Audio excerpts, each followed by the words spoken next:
namni akka haimetti iyyuu danda'e jira dachee kanarra dhugaa rabbii hin dandeesse baay'ee mataa isheetti ol fuutee baatte shuu yaanii ለመስማት የጠራውሽም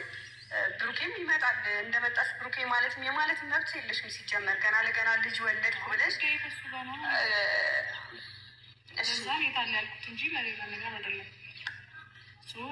ይመጣል፣ አታስቢ፣ ችግር የለውም ይመጣል። ግን ይህን ሁሉ ነገር የምታደርጊው እንደዚህ የምትናገሪው እንደዚህ በጣም ይከብዳል እኮ ማበሳጨት እንደሆነ ይገባኛል። እኔ የምልሽ ግን ድሮ በደንብ ተቁላልተሽ ጨርሰሻል።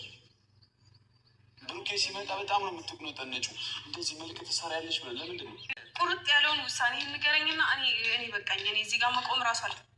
dhugaa dubbachuuf jechuudha hayween hin dandeesse jechuudha ladda buruukee wajjin walii galtee amantee bakka ishu jettee fudhatteeti inuma dandeesse jechuudha iyyuun ol baatee fincaa'uu barbaadde jechuudha mataa isaaniitti iyyuun dhugaa rabbiitiin talli kun seexana qabdi natti fakkaata sijjammar addaan isaaniin baasuuf malee iyyuun dhuguma mucaadhaaf rakkattee isiniitti hin fakkaatiin buruukee fi haymee addaan baasuudhaaf dhiphachaa jirti malee abadan mucaadhaa rakkattee miti iyyuun jechuudha kan haalli isheen irra jirtu akkaataa isheen itti hojii isheen gootullee nama garraman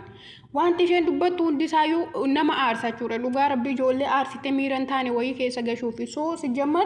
haymeen immoo buuda kana tigistanyaa taate ta'ee iddoodhaa isheen obsa guurratte hin beeku jechuudha baay'ee obsite baay'ee waan baay'ee mataa gadi qabattee ishu jettee dandeesse baataa jirte jechuudha anillee dura gisee duraa tokko gaafa mucaan kansaa ta'e aartee turte buruukeedhaan illee sin barbaadottee turte waan faqqade yoo ta'e ansi duukaan jira jetteeni turte yeroo sana maaliif akkas taateedhe yaadeen ture amma garuu irra ba'e jechuudha Ayimeer dhugaa dubbachuuf kaleessa mana kiraa fuudhee fi mana manyitaa qabu gibbiisaa keessillee bal'aa mucaa wajjiniin sigaa as keessa taa'ennaan ani kophaa kiyyaa as keessan taa'us wajjinii yoo ta'e malee amma isheenii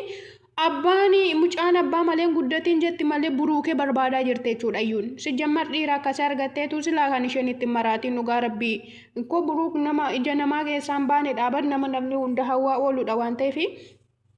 isheen buru amma jireenya akka iyyuutti isinii galeera haymee jireenya isaa keessaa balleessitee ofiishii wajjin jiraachuuf isinii galeera akka kanadha akka yaadni ishii asin taa'otti asin teessu taanaan immoo dhuma duraayyuu taa'ishii manichi sii ta'eera taanaan achumayyuu taa'ennaan lakki achi sin taa'u iddoo ati jirtuun taasi jammar iddisaabaa dhufeetan mana keessan si wajjin taa'atte maal jedhama kun buruuk ikko jaalallee isaan kun ikko jaalallee irrayyuu darbanii amma kunoo haymeen ulfataalee jirte jechuudha dhugaadha yoo ta'e akkamitti namni dubartiin lama taatee mana tokko keessatti yaaddi isheenu kana mucaadhaaf sin gargaara lakki mana kiraa sii fuudhish lakki ani ati mucaa bira bichaa akka jiraattuun barbaadaatti jireenya qabaa barra እንዴ haymee gaafa akkatti isa bukkeetti ilaaltu sarraatanyaa isaa wayiin immoo maalsaa ani beeku maalsaa akka isheen itti fakkaattu jechuudha dhugaa mucaan seexana taatee jirti bageetaa ijoollee addaan baasuudhaaf dhiphachaadha kan isheen jirtu jechuudha kaleessaan manan barbaadu itti yaadiiti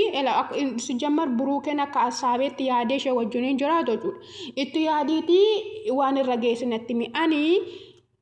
duras manan dhabeesiin hin jenne birriin dhabeesiin hin jenne mucaadha abbaa ta'in siin jedhe ani mucaadhaaf abbaan an taa'u waan irraa eegamu hundanaan guuta garuu haymeedha jaalalleen kushee wajjiniin jireenya kootti fufuun barbaadaa qurut budheetti miirachuudha buruukeen ara dhufte akkuma dhufteen buruuk meemmeette eessa jira buruukeenetti dhugaa dubbachuu fi haymeen baay'ee dandeesse jechuudha baay'een danda'ee jette laala haymeen dhuguman dandeesse waaqa gooftaan isaa eebbisoobsa kanarra caaluu siifaa kennu ani baay'een danda'e isheen haalli isheen itti deemaa jirtu nu aarsitee yoo nuti akka addaan baanu yookiin immoo nuti ishee miinee akka mana hidhaa keessa teenyu barbaaddeetu ani immoo isa kanan barbaadu seerrilleeyyuu waan amma mul'atu malee kaleessa keessi ture waan kanaaf kana godhan waan jedhu isa kana nu batu seerrilleeyyuu isheen immoo miiran taane keessadha kan isheen nu buusuu barbaaddu waan ta'eef ani immoo haala sana keessa dhaquudhaan hin barbaadu yoo naa danda'ame amma danda'eeme obsee obsumaan dabarsuudhaan barbaada garuu immoo har'a isa dhumaa buruukeen maalirra akka ga'ee murteeffatee bakka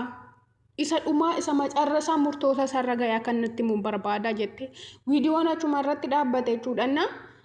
iyyuuni mucaan kansaati mucaan maali buruukeen akka mucaa ijoollee jaalatu sila beektu fudduutti bantiin tallisinii yaleera dhugaa rabbii hindi waan isa dirqama mana seeraatti deemte yoo kasaste bar mucaa gargaarii guddisiidha seerriyyuu yoo kan dubbatu yoo jiraate jechuudha. Intalli garuu ol baate mataa himeetti fincaa'aa jirti shuyaanii dhugaa rabbii nama garramtu. Kanaan dura maal jetteeni abbaa filmoon akka waliin jiraatan hin barbaaddu ati jireenya isaanii gidduudhaan baatu yoo ta'e buruukee wajjiniin ikkoo haimeen har'a nama guddaa akka inni akka kanatti jaalatamu abbaa qabeenyaa akka ta'u kan godhellee haimee kaleessa bukkeessaa dhaabatee jabeessee fidee asiin ga'e bara akkuma carraa akkuma tasaasim jette mucaadhuma da'ee rattee isatti galtuu waan miti jechuudha. Dafqa isaanii lamaantu walitti dabalamee addoo kana ga'anii dhufanii dhaabbatanii jechuudha. Harki haimee jireenya buruukee keessa dhibbatti guutummaa guutuutti har'a ga'uu isaatiif jira. Arrazim jedhamee dhuman tala gadi baasamee gadamtu miti bar haimeen. Dhugaa rabbii garraamummaa qaba bubbuun immoo isatu balleessaa jira. Namni garraamummaa qabu yeroo kamiyyuu jireenyi isaan bareedu isinii galee. Amma yoo la haimee akka buruukee intalli kun haimee maannoo buruukeen itti yaadeen tala kana wajjiniin jiraate miti mucaa kan deesse intalli qoricha waan ta'e nyaachiste mucaa waan ta'e goote wajjin jiraatteetu barkan mucaan kun dhalatte. Dhalattee sayyuu mucaatti adiga buusaa jirti bageetamaa kun isheen cilfaan. Ara jireenya ijoollee keessaa indee jireenyi kan kiyyoo badeera kan namoota nan balleessachuuf immoo akkamidha. Ammatuma haimeen jireenya ishee keessaa jireenya bubbuu keessaa baate isheen gammadduu taateetu mana haimeen aarsaatti kaffaltee hamma kana ho'iste keessa galtee jiraatti immoo akkamidha. Si wajjiniin amman itti finfinneetti galee waliin jiraadhaa jette bar sinii galeera ara bageetana aarsite anaanuu. Akkam jirtu hordoftoota caaltuu YouTube nagaa keessan nagaa dhagalata waaqayyo sinillee baga nagaa keessan naaf taatanii qimamochee warri mana kanaaf haaraa taatan subscribe laag godhaa nutti dabalamaaf haamilii keenya ta'an suniin jedha. Subscribe naa godhaa ishii subscribe laag naa godhaa abbaa barbaadan immoo koomentii jalatti barreessaa siniifan fidaa siniin jedha ishii qimamochee siniin jaaladhaa nagaan naa tura baay'ee.